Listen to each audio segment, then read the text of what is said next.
말씀은 시편 8편입니다. 같이 한번 우리 펴볼까요?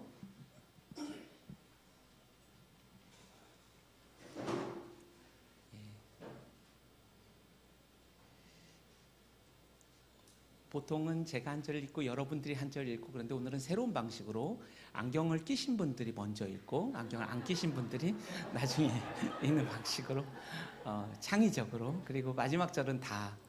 근데 나는 라섹을 받았는데 뭐 콘택트를 꼈는데 뭐 이런 혼란스러운 분 있잖아요. 자기의 정체성에 대해서 마음대로 하십시오. 그냥. 그래서 안경 쓰신 분들이 먼저 읽도록 하겠습니다. 1절부터 읽겠습니다. 시편 8편 1절 시작.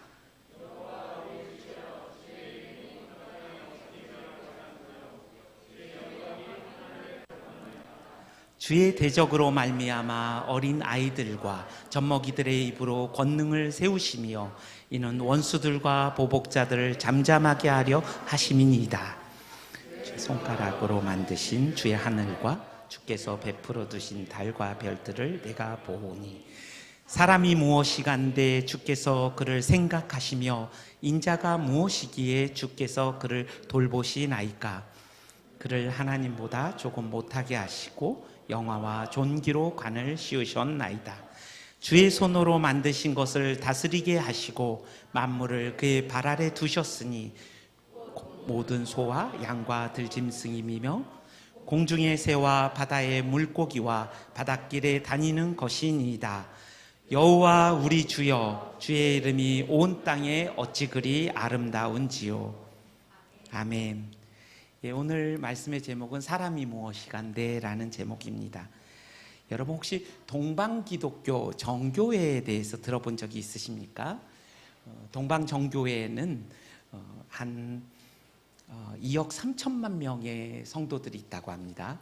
그러니까 우리는 개신교라고 하지만 기독교라고 하면 천주교를 포함하고 정교회를 포함합니다.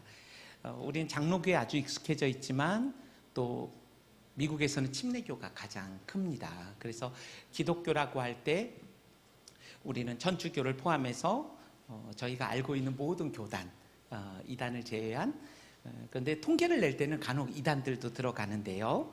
그래서 정교회라는 이름이 우리가 익숙하지 않지만 초대교회에 개신교와 천주교 이런 구분이 없었지 않습니까? 그렇게 시작될 때 5개의 교구가 있었는데 로마 교구는 서방 기독교고 4개의 교구는 동방 기독교였습니다. 그러니까 우리는 로만 카톨릭이나 개신교는 서방 기독교의 전통 속에 있고요. 그러니까 5개 중에 4개가 동방 기독교였다면 우리는 잘 알지 못하고 있지만 사실은 교회의 역사를 따라가 보면 이런 정교회가 그러니까 동방 기독교가 훨씬 많은 그런 포션을 차지하고 있었다라는 것을 알 수 있습니다. 동방 정교회에서는 여러분 혹시 이콘이라는 단어를 들어보셨는지 모르겠어요. 예전에 성도들이 글을 모르니까 그들에게 목판이나 벽화나 모자이크에 신성한 인물과 사건들을 기록해서 복음을 설명하는 방식을 가졌던 것을 이콘이라고 합니다. 그런데 그 동방 정교회에서는 많은 이콘을 지금도 그리거든요. 그런데 최고의 이콘은 무엇인가?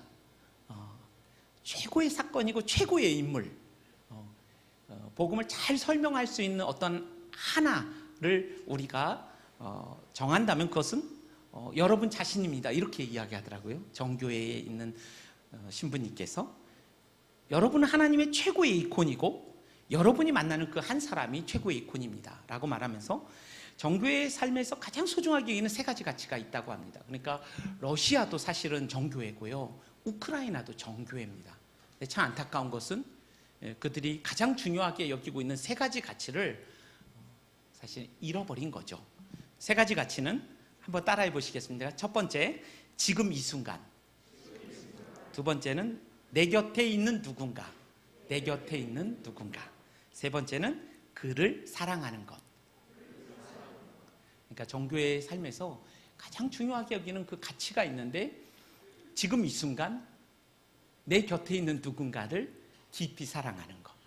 그것이 최고의 이콘이고 하나님의 형상인 인간을 향한 마땅한 태도이고 우리의 삶에서 얼마나 소중한 가치인가 그것을 보여주었습니다. 그래서 우크라이나 사태를 보던 정교회 주교가 이렇게 말하더라고요. 하나님의 이콘을 향해 총을 쏘는 것을 멈추어야 한다. 우리를 하나님의 형상으로 지었는데 그들을 향하여 총을 쏘는 것은 그리스도를 향하여 총을 쏘는 것이다. 이렇게 이야기했어요. 그래서 러시아와 우크라이나가 싸우고 있지만 사실은 그들이 이 가치를, 특히 러시아가 이 가치를 그들이 믿고 있는 그 신앙의 가치를 붙들고 있다면 이러한 아픈 일들은 우리에게 일어나지 않았겠죠. 왜 이런 이야기를 할까요? 사람이 중요하기 때문입니다. 제가 퀴즈를 드릴게요. 1등 로또에 당첨될 확률은 몇 분의 몇일까요? 너무 어려운 질문이죠. 제가 답하겠습니다. 여러분을 복잡하게 해드리지 않기 위해서 814만 5,060분의 1이랍니다. 그러니까 여러분 로또로 부자가 되길 원하시는 분은 800번 사시면 되겠습니다. 그러면 아마 될 수 있는 가능성이 800만 번 사시면 되겠습니다. 그러니까 한 번에 사실 때 얼마를 사야 될지 모르겠습니다. 그렇다면 난자와 정자가 만나서 나라는 존재가 생길 확률은 얼마나 될까요? 100조분의 1이랍니다. 평생 남자와 여자가 방출하는 정자수와 남자수를 곱해서 얻은 경우의 수인데 로또를 800만 분의 1이라고 그랬잖아요. 그러니까 로또를 연속해서 1000만 번 연속해서 당첨되는 것보다 더 희귀한 확률로 존재하게 된 존재가 여러분과 저라는 사실이죠. 저는 또 선교사로서 또 복음을 알고 있는 한 성도로서 우리에게 인간이 누구인가에 대한 이해는 너무나 중요하다고 생각합니다. 사람에 대한 너무나 많은 정의가 있죠. 광의적으로는 사람이라고 하지만 협의적으로 나 자신을 누구라고 생각하는가, 그것이 너무 중요한 질문이고 우리는 이에 대한 성경적인 답변을 가져야 하는데 오늘 시편 8편이 그에 대한 답을 우리에게 명확하게 설명하고 있습니다. 오늘 시편을 보면 1절과 9절이 같습니다. 우리가 수미 쌍관법 옛날에 고등학교 국어 시간에 배웠죠. 처음과 끝이 똑같은 거예요. 그래서 이 시를 둘러싸고 있습니다. 주의 이름이 여호와 우리 주여, 주의 이름이 온 땅에 어찌 그리 아름다운지요. 이 1절과 9절이 이 시편을 감싸고 있습니다. 그리고 구조상 1절과 9절은 창조주 하나님의 영광에 대해 언급하면서 2절과 8절은 창조의 영광 안에 감싸여 있는 인간의 위치, 하나님의 백성으로서 사람이 누구이며 나는 누구인가에 대한 분명한 설명을, 아주 독특하고 특별한 존재임을 설명해 주고 있습니다. 두 가지로 설명하는데요. 첫 번째는 2절을 통해서, 그리고 두 번째는 3절에서 8절을 통해서. 첫 번째 2절은 어린 아이와 같은 우리들이 원수를 이기는 역설적인 사건에 대해 언급하면서 인간이 얼마나 독특한가를 설명하고요. 3절부터 8절까지는 주의 백성의 위대함과 독특함을 설명하면서 인간이 누구인가를 설명하고 있습니다. 여러분, 에릭슨이라는 사람이 심리사회적 발달 단계를 8단계로 나누면서 여기 청소년기와 20대 초반이 있는데요. 특히 청소년기는 자아 정체성과 역할에 대한 혼란을 겪는 시기라고 말합니다. 그러니까 보통 청소년기에 나는 누구인가? 라는 질문을 던지고 고민하고 정립되어야 하는 시기라고 에릭슨이라는 사람은 이야기했습니다. 근데 저는 생각해 봐요. 나는 누구인가라는 이 질문, 이것이 과연 에릭슨의 말대로 고등학교 때 우리가 형성되고 더 이상은 질문하지 않는 그런 질문이 아니라는 생각을 해보는 거죠. 나는 내 스스로를 판단하지 않지만 세상은 우리를 판단합니다. 그리고 수없는 판단 가운데 우리는 살아왔기 때문에 내 스스로를 내가 판단합니다. 특히 평등사회라고 하는 평수와 등수가 모든 것들을 결정하는 이 사회에서는 우리 자신이 누구인가를 우리 자신 주체적으로 이 말씀에 의하여 가늠하기보다는 너무나 많은 세상의 기준이 우리의 존재의 의미와 가치를 가늠하는 시대를 살아가고 있는 것 같습니다. 이것은 어쩌면 세상에서 진화론에서는 인간을 고등 진화론적인 존재다, 우연적 존재라고 말하고, 칼 마르크스 같은 사람은 인간은 물질적인 존재다 이렇게 말하는 것처럼 수많은 정의들이 있지만, 세상 안에서의 정의뿐 아니라 어쩌면 교회 안에, 그리고 여러분과 저 안에도 은밀한 세계관으로 우리 안에 자리하고 있는 그 가치들, 인간의 존재의 의미와 가치를 가늠하는 그런 잘못된 세계관이 깊이 들어와 있지 않은가 자주 생각해 보게 됩니다. 내가 소유한 것이 나라고 가르치는 소비주의. 산업혁명 이후에 물건들이 너무나 많이 생기는데 수요보다 공급이 많아졌습니다. 그래서 마케팅을 동원해서 이 물건을 팔아야만 합니다. 그래서 홈쇼핑 프로그램을 보면 여성들이 그걸 보게 되면 여성들은 남편 것도 사고 아이들 것도 사고 친척 것도 사고 이웃들의 것도 산답니다. 그래서 특별히 여성들의 그 시선이 가는, 그리고 여성들이 그 쇼핑할 수 있는 그런 시간들을 아주 깊이 연구하고, 이런 여성의 뇌에 대해서도, 사람의 뇌에 대해서도 마케팅에서 연구한다고 합니다. 그래서 필요하지 않은데도 사게 되는 거죠. 모방 욕구를, 가짜 욕구를 일으키고 그것을 통하여 자기 존재를 증명할 수 있는 것과 같은 그런 사인들을 계속 줌으로써 필요하지 않은 물건도 사고, 저것을 가지고 있으면 내 존재의 의미와 가치가 달라지는 것과 같은 그런 이미지와 생각들을 계속 불어넣는 것이죠. 그렇다면 다시 본론으로 돌아가서 우리가 2절에 나와 있는 인간의 독특함을 어떻게 설명하고 있는지 한번 보겠습니다. 제가 공동 번역으로 읽겠습니다. 어린이 젖먹이들이 노래합니다. 이로써 원수들과 반역자들을 꺾으시고 당신께 맞서는 자들을 무색해 하셨습니다. 하나님께서 원수들을, 주의 대적들을 어린아이와 젖먹이의 입으로 꺾으시고 하나님의 권능을 세우셨다라고 말씀하고 있습니다. 어쩌면 다윗이 이 고백을 하면서 골리앗 앞에 섰던 소년 목동으로서의 자신을 회상하면서 이 시편을 쓰고 있는지도 모르겠습니다. 보잘것없는 어린아이와 같았던 나를 사용하셔서 저 하나님의 이름을 대적하고 하나님의 이름을 불명예스럽게 하는 저 골리앗을 쓰러뜨리셨던 그 하나님의 역사를 회상하면서 인간이 누구이며 그리스도인 누구인가를 설명하여 주고 있습니다. 어쩌면 우리는 세상을 살아가면서 우리의 실존이 어린아이와 젖먹이와 같이 연약한 존재가 아닌가 생각해 보게 됩니다. 우리가 살아가는 세상은 우리를 대적하는 세상의 원수와 반역자들, 골리앗과 같은 그런 세력들과 함께 더불어 살아가는 것 같습니다. 시편 8편에 찬송이 있지 않습니까? 송명희 씨가 지은 참 아름다운 찬송인데요. 그 노래에는 2절이 빠져 있습니다. 2절이 그만큼 매우 독특하고 좀 난해하다고 생각되어집니다. 그리고 시편 8편의 전체 분위기 속에서 너무나 아름다운 이 시편에 2절은 좀 생뚱맞습니다. 그래서 전체적으로 어울리지 않는 갑자기 원수와 대적자의 이야기가 등장하는 것이죠. 그러나 이 말씀을 우리가 다시 생각해 보면 이 말씀은 어쩌면 신앙의 선배들이 가졌던 세상과 세상 안에서의 나에 대한 이해와 굉장히 밀접한 관계가 있는 것 같습니다. 바울은 고린도전서에서 이렇게 말합니다. 너희의 부르심을 보라. 육체를 따라 지혜 있는 자가 많지 않고 능한 자가 많지 아니하며 문벌 좋은 자가 많지 않다.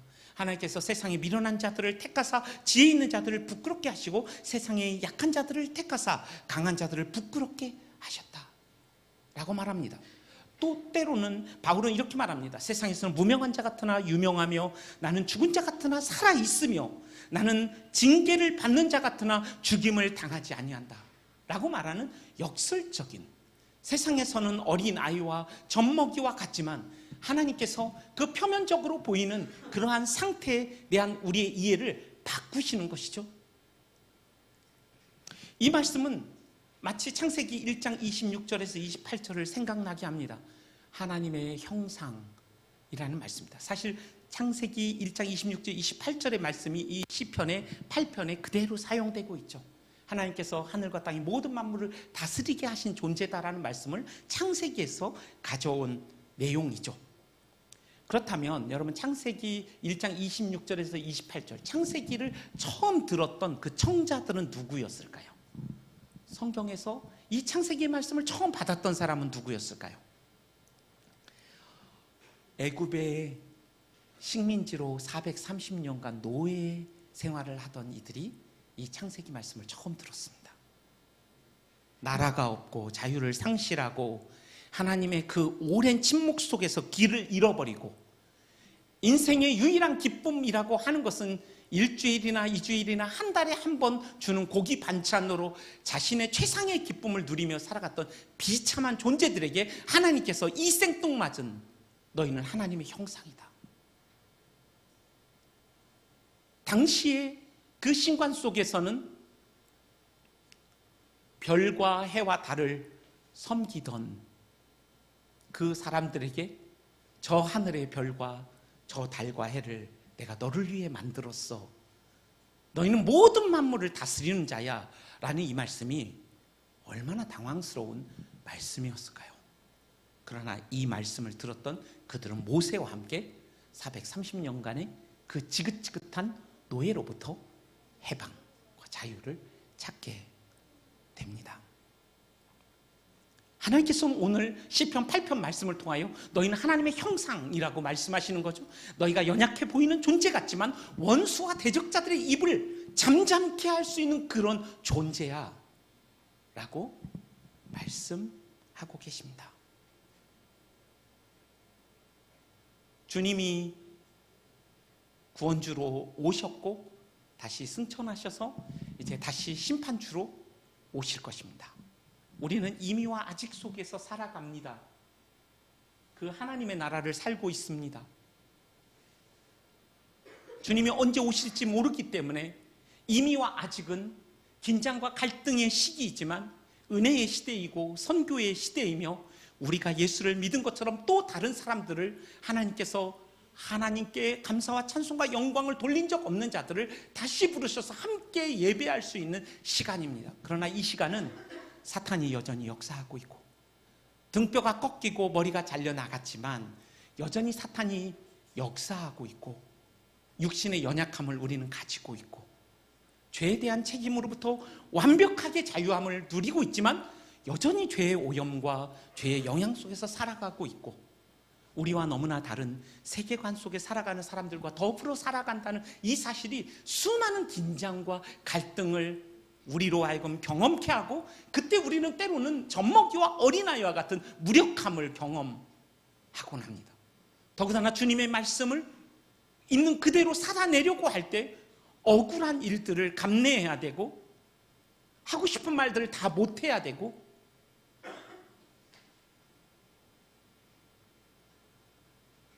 그 손해들을 감수해야 되는 그러한 인생을 우리가 살아갑니다. 자기 부인과 십자가라는 삶을 주님은 이미와 아직이라는 사이에서 영광스러운 주의 자녀들의 살아가는 삶의 방식으로 우리에게 남겨주셨습니다. 날마다 십자가를 지고 우리에게 살라고 주님이 말씀하셨습니다. 그리고 주님은 그 삶을 우리에게 보여주셨습니다. 십자가의 원인이었던 그 우리의 죄를 주님이 감당하시고, 그러나 궁극적인 십자가의 원인인 그 하나님의 사랑, 그 십자가는 고통과 희생을 전제한다는 사실을 우리에게 몸소 보여주셨습니다. 그러므로 하나님의 형상으로 이 땅에 살아가는 어린아이와 젖먹이와 같은 유약한 모습 속에서 예수 그리스도가 그렇게 유약하게 12영이나 되는 그 하나님의 군대를 동원하실 수 있음에도 불구하고 무력하게 사셨던 그 삶이 어쩌면 우리가 따라가야 하는, 사랑이 낳은 십자가처럼 그분의 형상으로 그분의 삶을 그분을 닮아가는 삶은 필연적으로 희생과 헌신을 요구할 수밖에 없다는 것을 보여주죠. 고통 가운데는 수치와 부끄러움이 따릅니다. 주님이 그 앞에 있는 즐거움을 위하여 그 부끄러움을 개의치 않으셨다고 말씀하십니다. 명예와 수치 문화를 가지고 있는 중동 문화 속에서 명예라는 것은 죽음보다 소중한 것인데, 예수님께서 발가 벗긴 채로 그 온갖 수치와 그 부끄러움을, 그 앞에 있는 즐거움을 위하여 감내하셨습니다. 이처럼 사랑은 고통을 낳고 고통은 부끄러움을 수반할 것입니다. 하지만 이러한 수치와 고통은 부끄러운 것이 아니라 주님의 형상을 이루어가는 과정이고 회복되어야 할 하나님의 형상의 과정인 것이죠.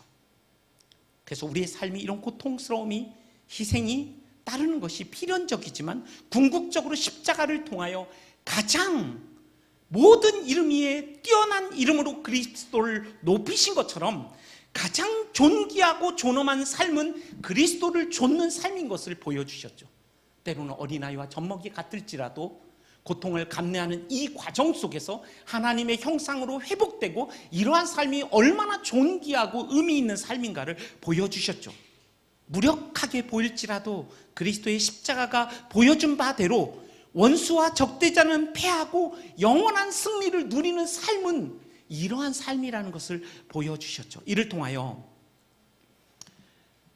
우리가 어린아이와 젖먹이 같은 삶이라 할지라도 자기 부인과 십자가를, 바울이 고백하는 것처럼 십자가를 내 몸에 짊어짐은 예수의 생명이 우리의 몸에 나타나게 하려 함이라.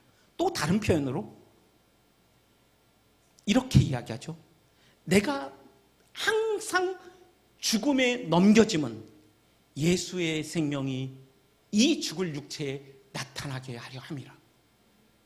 그래서 우리 가운데는 죽음이 있으나 너희 가운데 생명이 있다 라는 이 역설적 선포, 어린아이와 젖먹이와 같은 삶을 살아내면서 감내해야 되는 희생과 고통이 있지만 이것이 생명을 낳을 것이고 이것이 영광을 나타낼 것이고 궁극적으로 하나님이 영광을 받으시는 삶으로 우리를 이끄실 것이라는 그런 용기를 주는 말씀이 2절의 말씀입니다.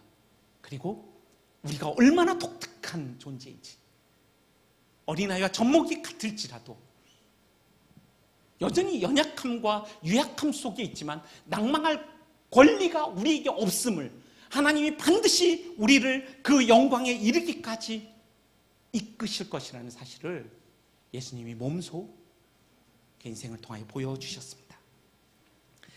그래서 젖된 아이와 어린아이를 통하여 우리의 인간이 얼마나 독특한 존재인가, 유약해 보이지만, 무명해 보이지만 유명하며 죽은 자 같으나 살아있는 자라는 사실을, 징계를 받는 자 같으나 죽임을 당하지 아니하는 영생에 들어가는 존재임을 분명하게 보여줍니다. 그렇다면 두 번째로 3절에서 8절에 하나님의 백성으로 우리가 어떤 존재인가를 또 보여주고 있습니다. 하나는 약간은 부정적으로 보이는 모습이고, 이 3절부터 8절은 아주 긍정적인 모습을 통하여 인간이 얼마나 위대하고 놀라운 존재인가를 설명합니다. 자, 우리가 읽었던 말씀을 보면 주의 손가락으로 만드신 주의 하늘과 주께서 베푸신 달과 별들을 내가 보니 사람이 무엇이간데 주께서 그를 생각하시며 인자가 무엇이기에 주께서 우리를 돌보십니까? 라고 말씀하고 있습니다. 여러분, 우리의 삶 가운데 우리의 정체성을 규정했던 많은 사람들의 말들이 있습니다. 그래서 하나님의 은혜라는 필립 얀시의 책에 보면 너 그것밖에 안 돼? 라는 그 부모의 말들 속에 파괴적인 수치감을 가지고 살아가는 미국 사람들의 이야기를 쓴 글을 읽었던 기억이 납니다. 우리도 그 누군가가 우리에게 했던 그 말들이 우리의 정체성을 규정했을 것입니다. 그러나 그 어떤 사람들의 그 말보다 더 중요한 것은 내가 나를 어떻게 생각하는가입니다. 그리고 이것보다 더 중요한 것은 하나님이 나를 어떻게 생각하는가입니다. 보통 제가 질문을 하나 하겠습니다. 상식적으로 부모가 자식을 많이 생각합니까? 아니면 자식이 부모를 많이 생각합니까? 예, 자녀들은 내가 부모님을 더 많이 생각하는데 이런 자녀도 있을 수 있어요. 집안마다 다 상황은 다르니까. 그러나 보편적인 상황은 부모들이 여러분들을 더 많이 생각합니다. 하나님은 졸지 아니하시고 주무시지도 아니하시며 우리를 지키시고 보호하고 양육하시는 전능하고 선하신 아버지이시기 때문입니다.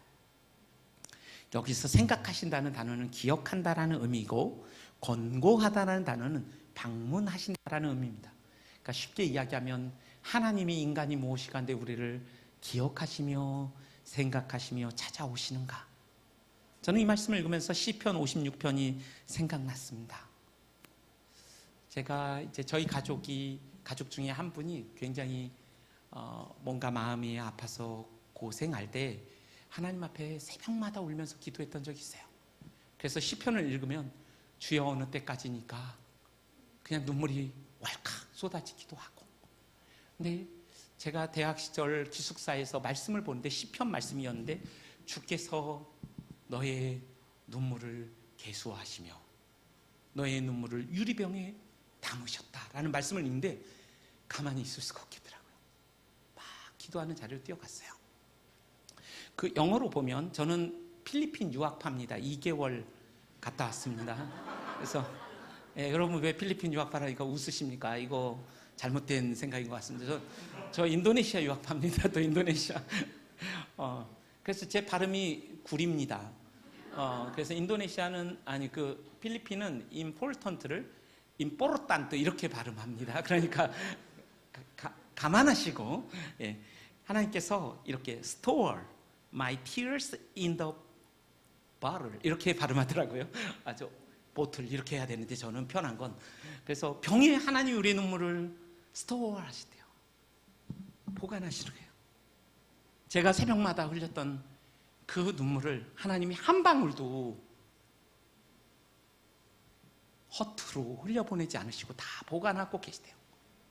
그리고 여러 영어 표현인데 제가 찾아본 영어 표현에서 have kept count miseries 너의 lamentation 이렇게도 쓰더라고요. 너의 탄식과 그 비극과 그 슬픔을 내가 다 카운트하고 있어. 카운트해서 내가 키핑하고 있어. 하는 그런 하나님이죠. 우리를 기억하시고 우리를 신방하시고 우리는 성령님을 구하죠. 그러나 성령님 우리 한 번도 떠나신 적이 없으시죠. 그런 의미에서 우리가 성령님을 구하지만 사실 우리가 성령님께 돌아가야 되는 것인지도 모르겠어요. 시편 기자는 하나님의 형상으로 지음받은 인간은 또한 하나님보다 조금 못한 존재라고 말씀하시면서 영화와 존귀로 관을 씌운 자라고 말씀하고 계십니다. 이 말은 메소포타미아 문화에서 하나님의 형상이라고 할 때 형상은 왕의 통치와 주권을 의미하는 동상으로 이해했습니다. 왕의 주권을 왕을 본 사람도 없고 이 땅이 왕의 땅인지를 알 수 없기 때문에 동상을 세워놓으면 그 동상이 왕과 같은 존재였고 주권을 의미했다라고 합니다. 그러니까 우리가 하나님의 형상으로 지음받았다는 것은 하나님과 똑같은 그러한 존재로 지음받았다는 내용과 진배 없는 말씀인 것입니다. 하나님이 우리를 하나님보다 조금 못한 존재로 영광과 존귀로 관을 씌우시고 나를 생각하시며 찾아오시는 분이라면 무엇이 그 누가 우리의 존재 의미와 가치를 함부로 규정할 수 있을까요? 신자의 가장 치열한 영적 전쟁은 어디에서 일어날까요? 우리가 생각하는 것처럼 신비로운 체험 속에서 일어나는 것이 아니라 우리의 일상과 우리의 내면에서 일어납니다. 가장 치열한 영적 전쟁은 우리의 내면에서 일어납니다. 하나님보다 높아진 모든 이론과의 그 치열한 싸움이 우리의 내면에서 일어나는 것이죠. 이것은 세계관의 싸움이고 우리의 내면에서 자아 정체감의 정체성의 형성 과정에서 일어납니다. 나는 누구인가? 평생 동안 우리는 이 싸움으로부터 자유롭지 않을 것입니다. 여러분들 가운데 대학생이 있을지 모르겠어요. B학점, C학점이 나왔을 때 나 괜찮은 사람이야 혹시 생각할 수 있을지 모르겠어요. 저같이 이렇게 자신에 대한 기준이 낮은 사람은 B 맞으면 잘했다 이렇게 생각하거든요. 여러분 비웃으시면 건강에 안 좋고요. 웃으면 건강에 좋다고 합니다. 그러니까 알아서 여러분이 반응해 주시기 바라고 여러분, 저는 B학점 하면 괜찮다고 하지만 D학점 나와도 괜찮다고 생각하는 분도 허다합니다. 그러니까 여러분들 너무 그런 눈으로 보지 마시고, F학점을 맞아도 괜찮다고 생각하는 사람 참 드물겠지만, F학점을 맞아도 우리의 종기하면 일도 영향을 끼칠 수 없다는 거예요. A뿔을 맞아도, A뿔을 맞아도 여러분과 저는 죄인이죠. 세상에서의 성공이 내가 아니고 실패도 진정한 나를 말해주지 않습니다. 나의 과거와 상처와 학벌과 집안 배경도 나와 동일시될 수 없습니다. 그런 것이 달라진다고 해서 내가 다른 사람이 될 수 없습니다. 직장 상사와 동료의 평가에 따라서 내가 달라질 수 없습니다. 무엇을 가지고 있는다고 어떤 우리의 가치가 더 높아지거나, 아니면 세상이 말하는 것처럼 이것을 가지고 있으면 참 가치가 있고 가치를 결정한다고 믿는 물질주의와 소비주의 속에서 외적인 소유나 세상의 기준으로 타인을 무시하거나 누군가를 지나치게 높이거나 나와 누군가를 비하하는 일이 없어야 한다고 성경이 선언하는 것이죠. 제가 자랄 때는 중학생에 아디다스, 나이키가 유행했습니다. 그때 아디도스하고 나이스가 또 유행했어요. 여러분들 잘 모르겠죠? 그 학생들은 다 나이키하고 아디다스만, 세 줄이 나이키, 아니 아디다스죠. 그런데 두 줄이 있거나, 아니면 줄이 끊기거나, 뭐 이런 아디도스, 이런 신발이 유행. 근데 그것도 너무 좋았어요. 그리고 아디다스 너무 부러웠어요. 그 나이키, 난 나이스인데. 그러나 그런 것들이 우리의 존재의 의미와 가치를 결정할 수 없다고 오늘 성경이 우리에게 분명히 얘기하시는 거죠. 왜요? 하나님이 우리를 생각하고 우리를 찾아오시고, 심지어는 신약의 말씀대로 하면 우리의 호흡보다 가까이 계시고 성령께서 우리를 고아와 같이 버려두지 아니하시는 존재니까. 이전에 말씀드린 것처럼 낮의 해와 밤의 달이 너를 상치 못할 것이다. 이 얼마나 놀라운 선언입니까? 에레미야에 보면 이스라엘 회복을 얘기하면서 주 야와 너와 맺은 언약, 그리고 천지의 법칙을 내가 정하지 않았다면 너희를 버릴 수 있는 가능성이 있어. 그러나 날마다 아침이면 해가 뜨고 저녁이면 달과 별이 뜨는 이 천지의 정한 법칙이 변하지 않는다면 내 언약도, 내가 너희를 긍휼히 여기고 사랑하는 것도 변하지 않을 거야. 이 메시지가 무엇을 의미합니까? 여러분, 달을 볼 때마다, 별을 볼 때마다, 해를 볼 때마다 하나님은 변치 않으시고 나를 사랑하신다는, 이 밤의 달과 낮의 해가 두려운 존재였거든요, 고대 사람들에겐. 근데 하나님이 선언하시는 거예요. 밤의 달과 낮의 해가 너를 상치 못해. 더 적극적으로 뭐라고 말씀하시는 겁니까? 이런 찬양이 있죠. 이 시간 너의 마음속에 하나님 사랑이 가득하기를 기도에 간절히 소망해. 하나님 사랑 가득하기를. 너를 위해 저 별을 만들고 세상을 만들고 아들을 보냈네. 오래전부터 널 위해 준비된 하나님의 크신 사랑. 우린 이렇게 노래해야 돼. 저는 자주 노래해요. 나를 위해 저 별을 만들고 세상을 만들고 아들을 보냈네. 우린 이 찬양을 부르면서 노래할 뿐 아니라 여기에서 멈추지 않고 이 별과 달은 나와 더불어 지금 여기에 내 옆에 있는 내가 사랑해야 하는 이 형제와 이 자매와, 그리고 아직 그리스도의 우리 안으로 들어오지 못한 수많은 결핍 가운데 살아가는 우리의 이웃을 위하여 불러야 하는 노래고 축복해야 하는 내용인 것을 고백해야겠죠. 만약에 그렇게 할 수 있다면 우리는 우리보다 뛰어난 친구들에게는 박수를, 나보다 조금 못한 친구들에게는 하나님이 주신 것들을 가지고 나눌 수 있을 것입니다. 그리고 이러한 평가로부터 자유할 수 있을 것입니다.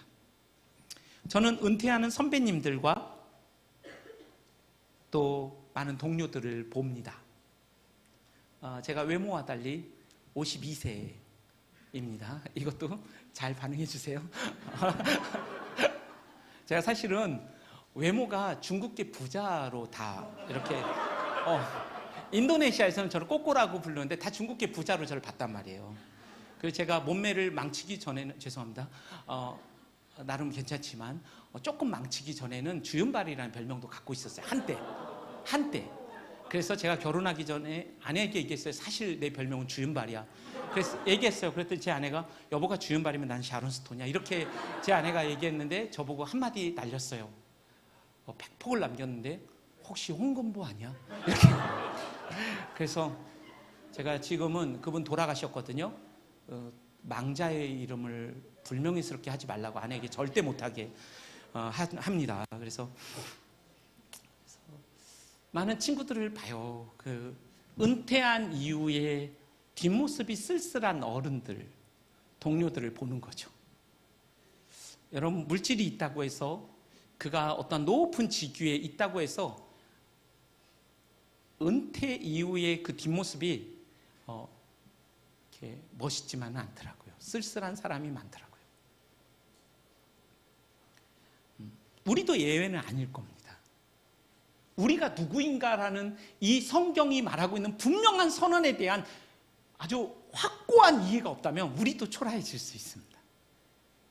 우리의 지금의 상태, 우리가 가진 것으로 인하여서, 세상의 평가로 인하여서 일희일비하면서 살아갈 수 있는 것이죠.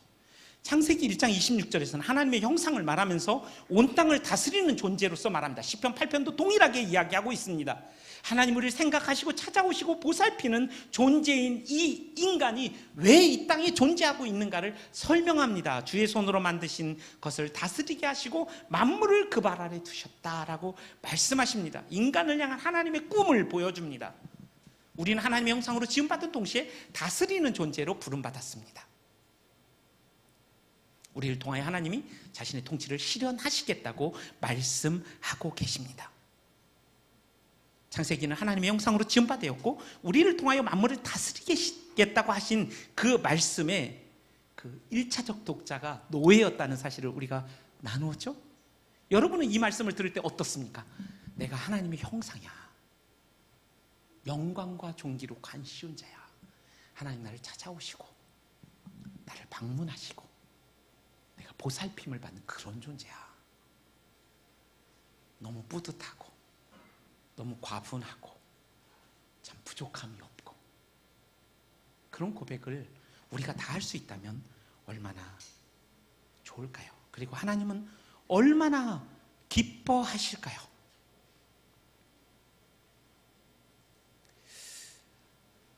제가 한 가지 여러분들하고 좀 이야기하고 오늘 말씀을 마치려고 합니다.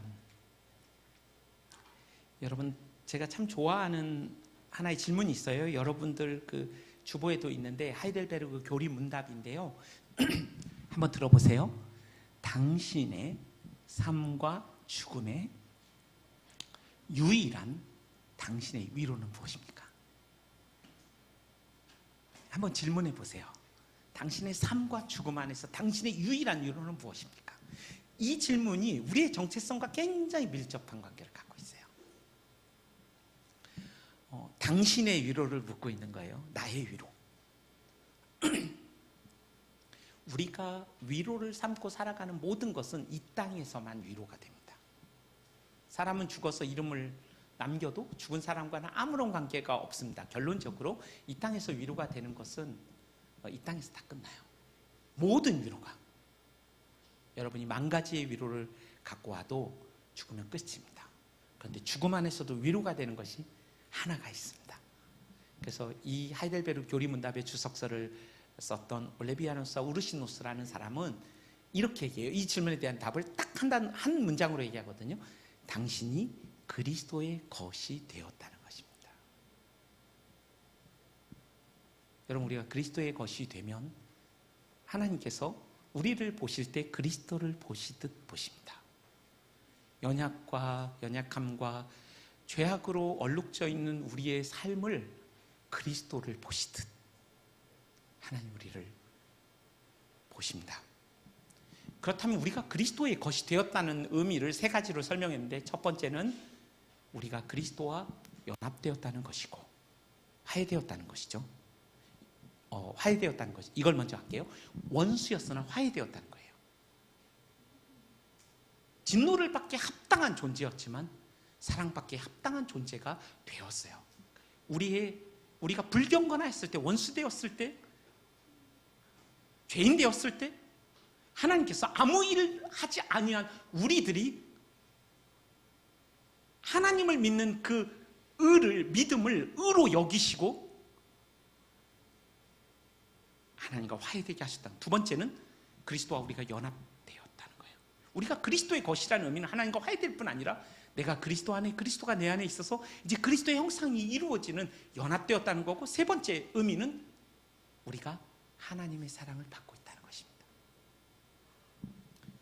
여러분, 게임 체인저예요. 이게 끝난 거예요. 내가 그리스도의 것이라면 사탄과 율법과 양심, 그 어떤 송사도 그리스도와 화해된 우리들을 어떻게 고소할 수가 없고요. 우리가 그리스도 안에 있기 때문에